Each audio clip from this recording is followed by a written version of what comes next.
La clase tutorial de esta semana va a ser sobre extranjerismos y sobre su tratamiento durante el proceso de traducción, ¿sí? Algunos términos que ya estuvieron trabajando, ¿sí? Pero vamos a repasar un poco algunos de estos términos y a ver algunos nuevos, ¿sí? Lo que es un extranjerismo, ya lo vieron. La definición es una palabra de un idioma extranjero que ha sido incorporado a la lengua de uso local, en este caso en el español, ¿sí? Nosotros, la mayoría de las palabras que utilizamos que son extranjerismos provienen del inglés, ¿sí? Pero vamos a ver que hay otros idiomas que también nos han dado, por así decir, algunas palabras y por eso podemos hacer esta clasificación según su origen, ¿sí? Los que nosotros trabajamos son generalmente son los anglicismos, que son las palabras que provienen de la lengua inglesa, como por ejemplo Wi-Fi, email o checklist. Pero después hay otras que son de origen, que provienen de la lengua francesa, se llaman galicismos, por ejemplo, boutique. Otros que son italianismos, por ejemplo, la palabra ópera. Arabismos, que provienen del árabe, por ejemplo, albahaca. ¿Sí? Nosotros los que trabajamos son generalmente los que provienen del idioma inglés, pero es importante saber que hay otros porque en los textos a veces aparece alguna palabra de un tercer idioma y es importante saber cómo tratarlos a todos estos extranjerismos en el proceso de traducción, ¿sí? Entonces, es importante saber que estos extranjerismos también los podemos clasificar en superfluos o necesarios. Depende de cuán necesarios son en nuestra lengua, porque, por ejemplo, los que son superfluos tienen un equivalente en español, por ejemplo, password, que significa contraseña. Entonces, sería un uso, digamos, que no, digamos, no es necesario, ¿no? Tenemos una palabra que podemos usar en lugar del extranjerismo. En cambio, los que son necesarios son los que no tienen un equivalente en español. Por ejemplo, la palabra ballet, no tenemos alguna otra palabra que la reemplace. Por lo tanto, cuando queremos denominar digamos, lo que representa, no tenemos otra palabra más que ballet, por ejemplo. ¿Sí? Entonces, la diferencia es que cuando hay un extranjerismo superfluo, normalmente se prefiere, no siempre, pero normalmente se prefiere utilizar el equivalente en español. Hay otros casos en que no tenemos opción, ¿no? Porque son necesarios. Los anglicismos, entonces, dijimos que son estos extranjerismos que provienen de la lengua inglesa, ¿sí? Y que nosotros utilizamos en el idioma español. Por lo tanto, son un tipo de extranjerismos, ¿sí?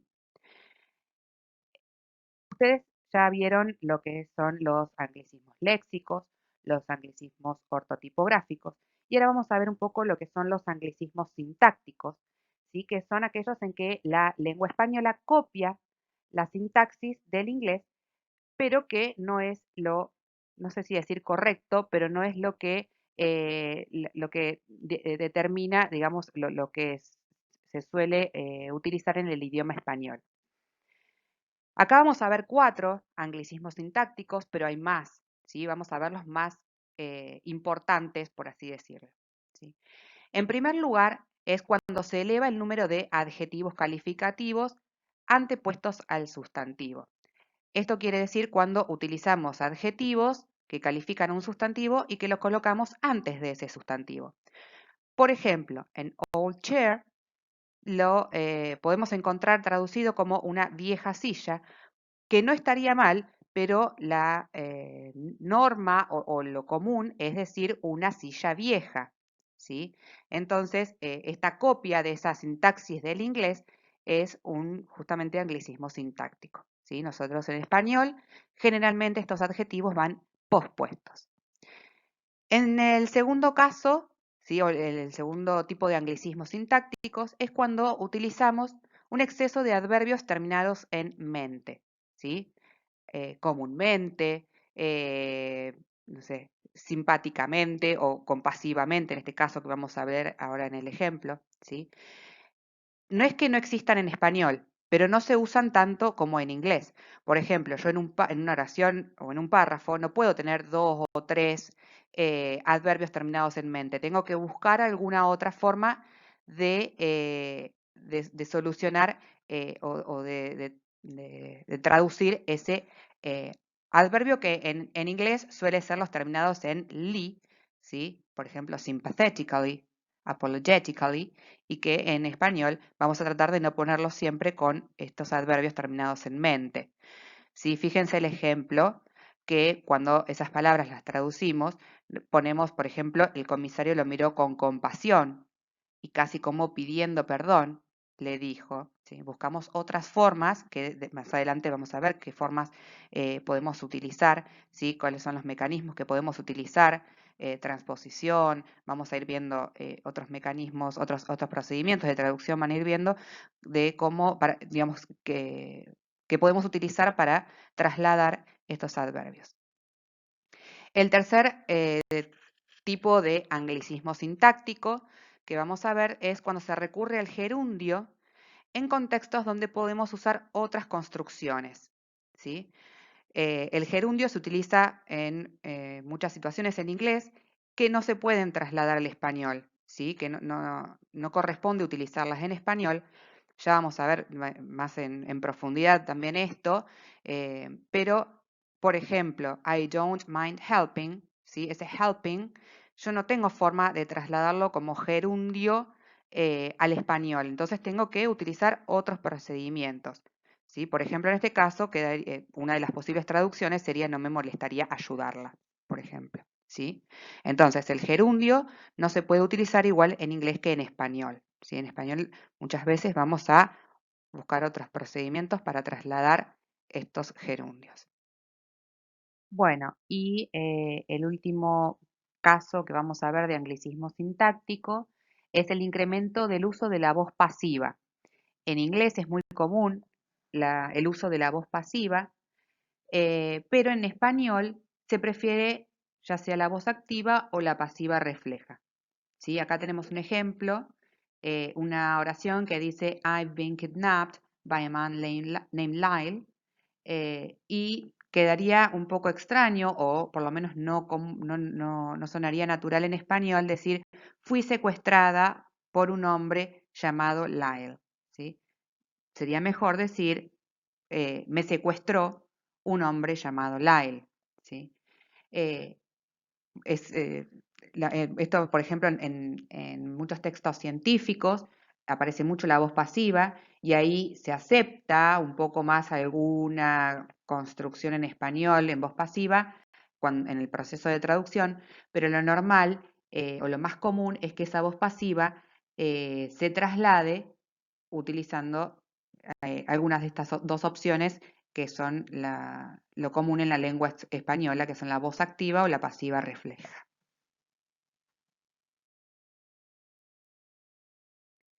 ¿Cómo tratar estos extranjerismos cuando los trasladamos al español?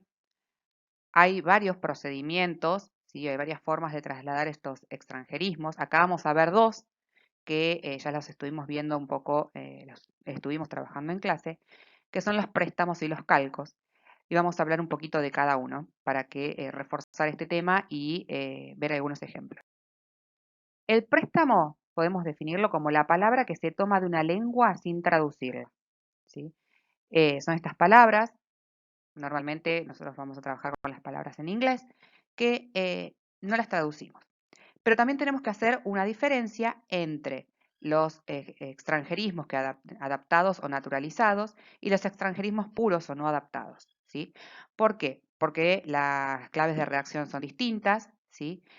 Y para saber si lo que si el término que vamos a utilizar es un préstamo, o sea, un préstamo adaptado o naturalizado, o un extranjerismo puro, o si vamos a utilizar un calco. ¿Sí?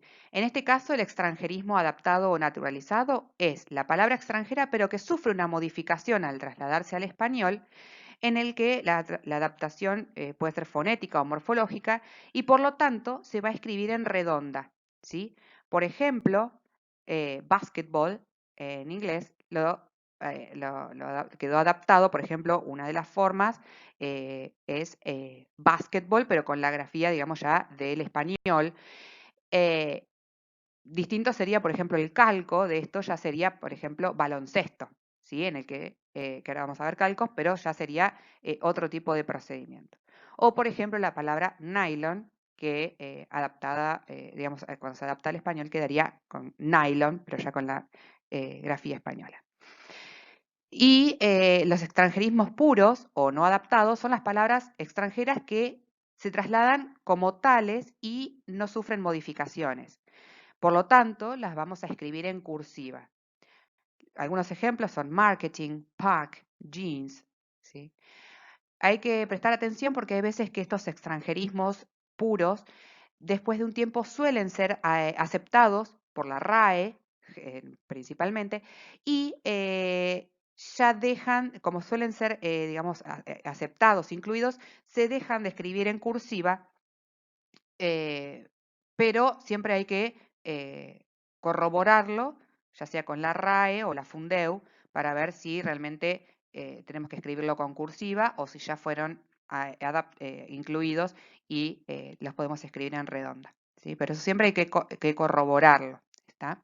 Siempre cuando tengamos dudas con estas palabras, si está adaptado o no, o si fue aceptado por la RAE o no, y ya podemos escribirlo en redonda, siempre hay que buscarlo, documentarse, contrastarlo con los diccionarios que existen de la RAE, ¿sí? Y por otro lado, los calcos, ¿sí? Que se puede definir como el recurso en el que se toma prestado de la lengua extranjera el sintagma, pero se traducen literalmente los elementos que lo componen. Es decir, tenemos digamos, las partes que forman o la estructura de la palabra, y cuando la trasladamos al español, trasladamos los elementos que componen esa palabra, ¿sí? O ese término. Por ejemplo, weekend, el calco sería fin de semana, o skyscraper sería rascacielos. Estos van a ir en redonda porque ya no son préstamos puros, ¿sí? Extranjerismos puros, sino que ya es un calco, es una construcción en español. Estas construcciones se utilizan para evitar los extranjerismos, ¿sí? Y hay muchos que ya obviamente ya son de uso común, como por ejemplo estos dos términos que tenemos acá. Bueno, si vamos a seguir trabajando con este tema, ustedes tienen ahora el cuestionario que van a completar después de ver esta clase tutorial. Y bueno, nos mantenemos en contacto para seguir trabajando y bueno, les agradezco su atención.